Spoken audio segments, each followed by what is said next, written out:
Hello जी। हर हर महादेव। नमस्ते। कैसे हैं आप सब? मैं भी बढ़िया हूँ, आप भी अच्छे होंगे आशा करती हूँ।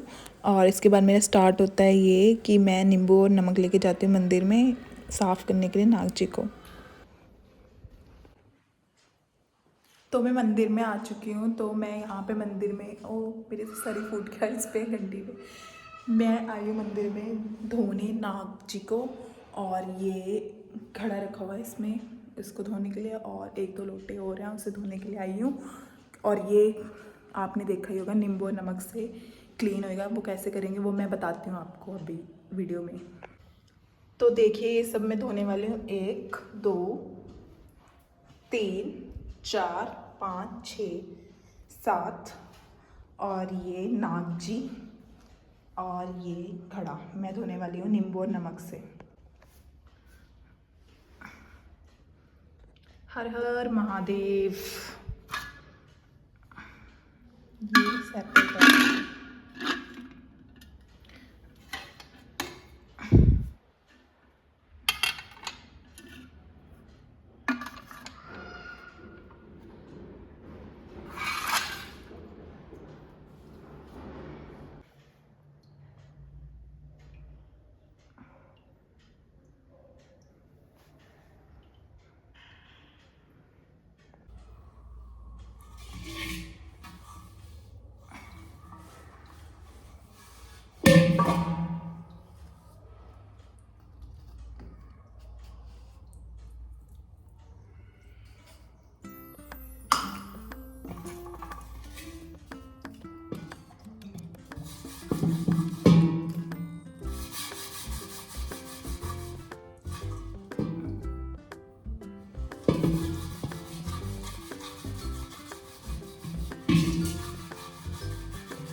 ये आपको दिख रहा होगा क्लीन हो रहा है ना धीरे धीरे।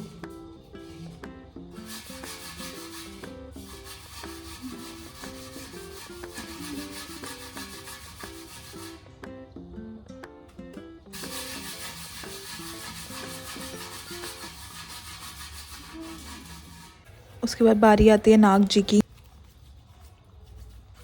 नाग जी सेपरेट भी हो जाते हैं, अलग अलग करके अच्छे से क्लीन हो जाते हैं। तो मैंने इन्हें अलग अलग करके फिर साफ़ किया था अच्छे से।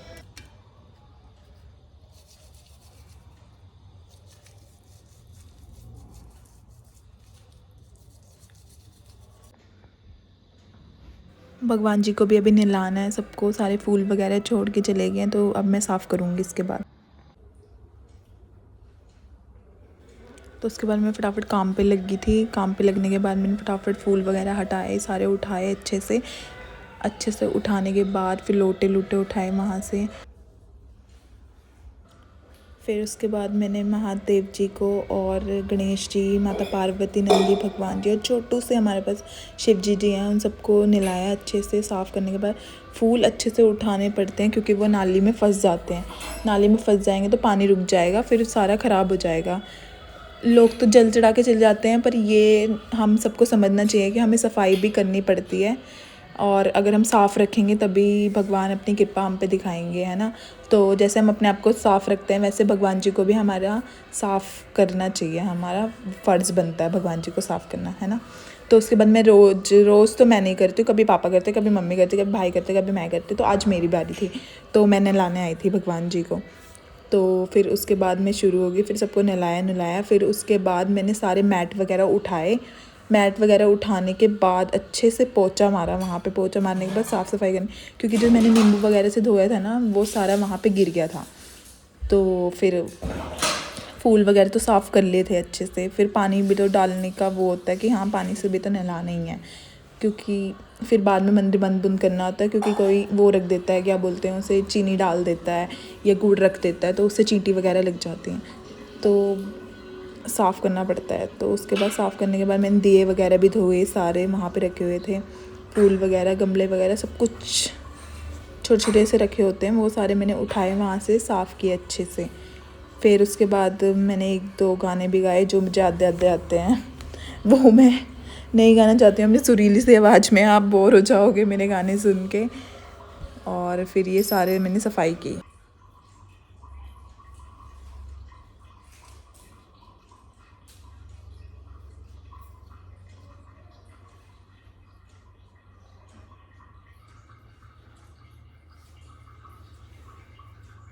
उसके बाद जो मैंने स्पीड पकड़ी है ना नहलाने की, क्योंकि अब ठंड लगने लग जाती है यार, भगवान भी हमें ठंड लग रही है तो भगवान को भी ठंड लगने लग जाती है।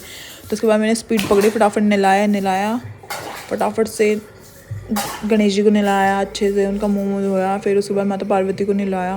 फिर उसके बाद शिव जी के ऊपर पानी डाला। फिर सारे अपने जो लोटे मैंने धो के निकाले थे वो मैंने बड़े से घड़े के अंदर रख लिए थे, क्योंकि मैं एक साथ उठा नहीं सकती उन्हें।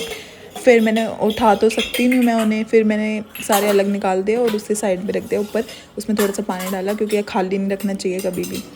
तो उसके बाद फिर मैंने ये सारे अलग रखे प्लेट से भी, छोटी सी में। फिर नाग जी को भी उनके स्थान पे रख दिया। फिर उसके बाद थोड़ा बहुत रह गया था, फिर ये चंदन वगैरह भी धोया मैंने, क्योंकि ये चंदन ना गंदा हो जाता है, सारे यूज़ करते हैं, इसे साफ़ करके रखना चाहिए रोज़, तो मैं धो के रखती हूँ इसको।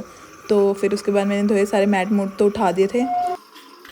फिर उसके बाद आई बारी पोछे की, क्योंकि ना जो वहाँ पे नींबू वगैरह गिरा हुआ था ना, उसे साफ़ करना।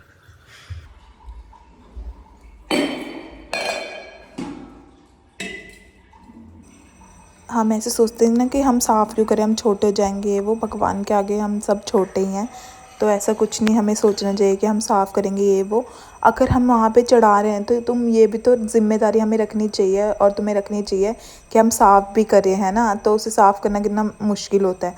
तो ये सारा मैंने यहाँ पे जो साइड का होता है सर्कल सा, फिर उसे भी मैंने साफ़ किया कपड़े से अच्छे से, क्योंकि ये कपड़े से पहले मैंने पानी से साफ़ किया था, फिर उसके बाद मैंने कपड़े से उसको सुखाया, क्योंकि गिल्ला गिल्ला अच्छा नहीं लगता, थोड़ा सा ना सूख जाता है ना तो साफ़ सा लगता है। फिर उसके बाद मैंने सारी सफाई करना शुरू कर दी थी। पर मैं ये मानती हूँ कि मैं बहुत किस्मत वाली हूँ कि मेरे को भगवान की सेवा करने के लिए मिल रहा है। तो ऐसे सोचते हैं ना सारे कि हाँ कि ऐसे नहीं है वैसे नहीं है, वो तुम्हारी किस्मत है कि तुम्हें सबको सेवा करने के लिए मिल रहा है। तो मैंने साफ़ किया। मैं कभी ऐसे नहीं करती हूँ कि छी छू भाई, क्यों, भगवान है, तुम अपने घर को भी तो साफ़ करते हो, अपने आप को भी तो साफ़ करते हो, तो भगवान जी को भी साफ़ करने का फ़र्ज़ है हमारा। तो मैंने उसे साफ़ किया अच्छे से। तो यहीं पे मेरी सफाई चल रही है। और ये शिव जी का जो ये है, ये मुझे नहीं पता, त्रिशूल, हाँ वो गिर गया था मेरे से, तो मैंने उसमें माथा टेका और सॉरी बोला भगवान जी को, भगवान जी गलती से गिर गया था और ये गिर चुका था। फिर उसके बाद मैं बाहर गई थी प्लेट वगैरह रखने, क्योंकि वहाँ पे साइड में फूल वगैरह थे, तो मैंने प्लेट में इकट्ठे कर लिए थे, वो मैं डस्टबिन में गई थी। फिर मैंने पोंछा मारा अच्छे से, सारी तिल्लियाँ तुल्लियाँ गिरी हुई थी, जो ये जोत वगैरह चला देते हैं तो वहीं पे रह जाती हैं। और आप ये सोच रहे होंगे कि मैं दूसरी साइड क्यों नहीं साफ़ कर रही हूँ। मैं दूसरी साइड इसलिए साफ़ नहीं कर रही हूँ, वहाँ पे मैट है, वो मेरे से उठाया नहीं जाता, बहुत हैवी मैट है, वो मैं पोंछा से साफ़ नहीं करूँगी। वो साफ़ होता है 2 या 3 दिन बाद, और वो पूरा मैट उठाते हैं, वो मेरा भाई और पापा ही उठाते हैं, या कोई और उठा देता है, क्योंकि मेरे से नहीं उठाया जाता। उसके ऊपर झाड़ू लगता है, वो झाड़ू सुबह लगा चुकी है मम्मी, है ना, उसके ऊपर। क्योंकि फिर थोड़ा सा ही काम रह गया था, फिर उसके बाद कोई आ गया था तो फूल वगैरह थे गंदे, तो पापा कहीं जा रहे थे तो पापा ने बोला आज तू साफ़ कर दिया, तो मैंने उसे साफ़ कर दिया था। तो इसलिए मैं आई थी साफ़ करने। फिर उसके बाद मैंने मैट वगैरह बिछाए अच्छे से, कितने मैट थे, 3-4 मैट थे, वो बिछाए, क्योंकि यहाँ पे बैठ के पूजा करते हैं सारे। अब ठंड भी आ गई तो ठंडा लगता है, वैसे ठंड या गर्मी हमेशा हमें मैट बिछा के ही पूजा करनी चाहिए, क्योंकि ऐसे फर्श में नहीं बैठना चाहिए हमें। तो उसके बाद फिर ये साफ़ करने के बाद कुछ ऐसे से लग रहे थे महादेव जी। बस मैं यही बोलती हूँ, हर हर महादेव। और आप मेरे व्लॉग के साथ ऐसे ही बने रहिए। प्लीज़ मुझे फॉलो सब्सक्राइब ज़रूर करना। आगे आपको नेक्स्ट व्लॉग में मैं बताऊंगी कि मैंने कैसे साफ़ करती हूँ मैं इन्हें अच्छे से ब्रश से और साबुन से। इनका अलग साबुन और ब्रश है, वो मैं दिखाऊंगी। फिर उसके बाद टाइम हो चुका था 12 बजने का, क्योंकि यार भगवान भी तो रेस्ट करेंगे, सुबह उठ जाते हैं 4 बजे, तो फिर 12 बजे मंदिर बंद हो जाता है। तो मैं मंदिर बंद करके आ गई थी। यहाँ पे वैसे पर्दे लगे होते, तो पर्दा भी धो रखा कर्टन, और दूसरे वाला मिल नहीं रहा था। तो उसी के साथ मेरे ब्लॉग के साथ बने रहिए। बाय, टेक केयर, हर हर